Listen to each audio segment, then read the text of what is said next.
아멘. 하나님 말씀 마태복음 4장 1절에서 11절 말씀, 시험에서 승리하신 예수님에 대해서 하나님 말씀을 듣습니다. 예수님 세례 받으신 후 예수님은 성령에 이끌림 바 되어서 광야로 나아갑니다. 그리고 그 마귀의 시험을 받습니다. 그때 예수님은 40일을 금식하신 후였습니다. 이 사실을 알고 있는 마귀는 효과적으로 예수님을 공격하였습니다. 예수님의 첫 번째 시험은 돌돌로 떡덩이가 되게 하라는 시험을 당하셨습니다. 마귀가 공격한 그 빌미로 내가 만일 하나님의 아들이거든 이라는 그 말에서도 알 수가 있듯이 권세에 관련된 것이었습니다. 예수님은 하나님의 아들이셨기 때문입니다. 얼마든지 돌을 떡으로 만들 수 있는 존재였습니다. 하지만 예수님은 그 같은 시험을 거절하십니다. 중요한 의미가 있었던 것입니다. 그러니까 아무리 하나님의 아들이라 해도 마음대로 할 수 없다는, 아니 어떤 것도 마음대로 하지 않겠다는 의지가 있었던 것입니다. 이것을 내가 먹으면 하나님의 아들의 능력으로 돌로 떡을 만들어 먹으면 될 것이 아니냐는 말입니다. 주님의 공생애 직전에 받은 이 시험은 육체를 가진 인간에게 물질은 매우 중요합니다. 경제적인 물질, 곧 떡덩이로 천하 만민을 구원하면 내가 하나님의 아들이 될 것이라는 예수님의 그 인간의 구속을 방해하려는 의도인 것입니다. 마귀는 인간의 그 가장 근본적인 문제, 물질적인 것, 먹는 문제로 예수님을 시험하였던 것입니다. 그러나 주님은 사람이 떡으로만 살 것이 아니요 모든 하나님의 말씀으로 살 것이라는 하나님의 말씀하심으로 마귀를 물리치셨습니다. 분명히 우리는 이 세상에서 살기에 밥이 필요하지만 동시에 밥을 위해서 이 세상을 살 수 없다는 말씀이었습니다. 이 세상에 살지만 하늘의 가치가 우리를 지배한다는 그러한 가르침이었습니다. 하나님의 아들이어도 마음대로 하지 않겠다. 우리는 우리 마음대로 살고 싶어 합니다. 그것이 아담의 죄이기도 합니다. 우리의 죄이기도 합니다. 인간의 물질주의를 나타냅니다. 두 번째 시험은 성전 꼭대기에서 뛰어내리라는 시험을 당하셨습니다. 이것은 명예의 인본주의를 나타냅니다. 그것은 성전 꼭대기에서 아래로 뛰어내리면 내가 내 하나님의 아들로 모든 사람이 믿고 따를 것이 아니냐는 그러한 의미였습니다. 마귀는 결코 하나님을 시험할 수 없습니다.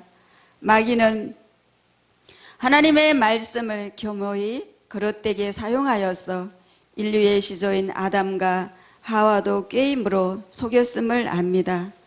이 시험은 기사와 이적, 표적을 보이면 모두 당신을 하나님의 아들로 믿고 따를 터인데 고난을 받으려 하느냐는 그러한 엄청난 의미가 있습니다.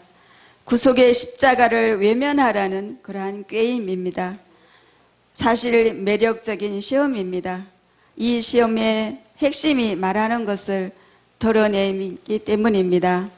근사한 옷을 입거나 그러한 모험적인 행동을 하거나 정치적인 권력을 행사하는 것과 같은 것이었습니다.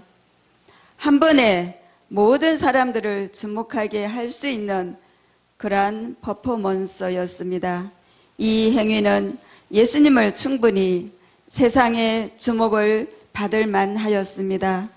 하지만 주님에게 이것은 무의미하였습니다. 이러한 마귀의 공격은 우리의 외적인 공격, 정신적인 면, 공격을 받는 것입니다. 내가 높아지려는 것, 회장이 되고 싶고 사장이 되고 싶고 리더가 되고 싶은 그러한 욕망입니다.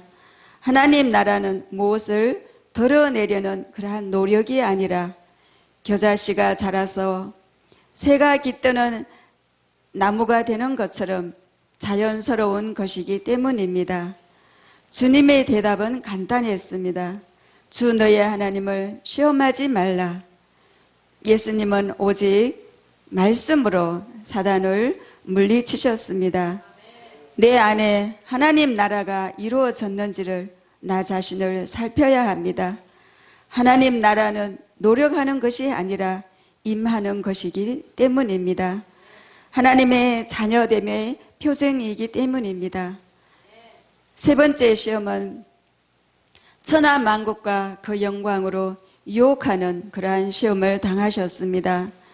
마귀는 자신에게 경배하면 천하 만국의 영광을 모두 주겠다며 세상적인 명예와 권력으로 예수님을 유혹했습니다. 이것은 권세의 권력의 그러한 현세주의를 나타냅니다. 마귀는 우리의 신앙적인 면, 내적인 공격을 우리가 받게 됩니다. 그렇습니다. 우리의 경배의 대상은 하나님 한 분뿐이십니다. 이 세상과 그 무엇도 우리의 경배의 대상이 아닙니다. 여기서 주님은 사단아 물러가라고 하시면서 주 너의 하나님께만 경배하고 다만 그를 섬기라고 꾸짖었습니다. 이것이 바로 영적 전쟁입니다. 필요하다면 무엇과도 타협하라는 그러한 속삭임이었습니다. 절대로 고통받지 말라는 그러한 유혹이었습니다. 예수님의 고난받는 그러한 종의 사역에 대한 시험이었습니다. 주 예수님이 앞으로 져야 할 고난과 십자가 그리고 죽음을 내려놓으라는 그러한 유혹이었습니다. 세상의 주가 되게 해주겠다는 그러한 제의였습니다. 하나님은 왜 시험을 허락하시는가? 예수님이 먼저 시험을 받으시는 그러한 본이 되셨습니다. 우리에게도 이러한 시험이 있다는 것을 미리 예수님이 알려주셨습니다. 마귀는 우리의 영과 혼과 육을 공격합니다. 시험은 영적인 그러한 근육을 만들어냅니다. 우리가 성경을 알지 못하고 사단과의 그러한 영적인 전쟁에서 성령의 검은 곧 하나님의 말씀입니다. 그러한 성령을 의지하지 않는다면 우리는 하나님의 아들 예수님이 이루어 놓으신 그 승리를 함께 나누지 못할 것입니다. 우리는 예수님이 거부하신 덧없는 그러한 사탄의 왕국을 목표로 해서는 안 됩니다. 우리는 예수님이 거절하신 그러한 당장의 성취를 붙들어서도 안 됩니다. 우리는 예수님이 물리치신 사탄과의 그 협상을 원해서도 안 됩니다. 오직 우리는 계속되는 그 악의 세력과의 영적인 전쟁에서 성령의 검을 사용해야 합니다. 마귀의 시험을 모두 하나님의 말씀으로 물리치신 주님을 본받아 말씀으로 사탄의 시험에서 승리하는 자가 되시기를 축원합니다. 아멘. 네,